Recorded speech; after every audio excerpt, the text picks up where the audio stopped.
So our first DLC offering is called First Strike. It releases February 1st. It has 5 new levels in it, 4 brand new multiplayer maps, as well as a zombie level called Ascension. Kowloon is inspired by the single-player campaign level that was also set in Kowloon City, China, but the actual design and the layout and the geometry in the map is built from the ground up for MP. Kowloon is the only map that has zip lines, which will allow players to quickly get from point A to point B. The trade-off to that is that you're completely exposed while you're on the zip line. You can't use your weapon. It's going to get you to your location much faster, but there's also the risk that you're going to get shot.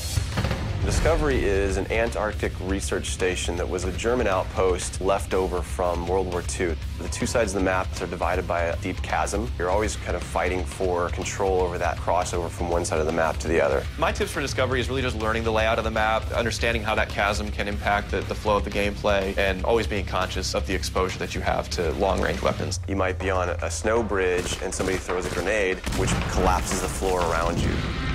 Our large map is Berlin Wall. This focuses on the checkpoint Charlie area of Berlin. It puts you fighting on the 2 different sides of the wall. So you've got East Berlin versus West Berlin kind of thing going. Berlin Wall has certain attributes about it that if you use it right, you're going to have the competitive edge over your opponents. It has a lot of very long view distances. It's a really great map for snipers. There's some good high points, some good elevation there. And one of the unique aspects about Berlin Wall is that there's the no man's land in the middle. You can take the risk of going through no man's land to get a faster route, but there's a good chance you're going to get mowed down by the auto turrets.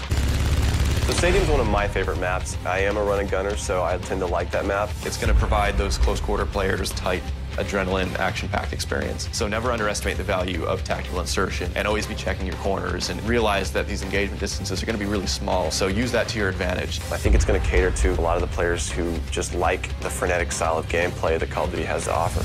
One of the big agendas with this map pack is we wanted to listen to the feedback that people have been giving about all the maps they've been playing with the release of the game. They want more verticality, more sniper opportunities. They really love the interactivity that we did. These are components that we wanted to bring back in a pretty big way in the first DLC offering. First Strike is going to be available February 1st for 1,200 Microsoft points, and it'll be available on Xbox 360 first.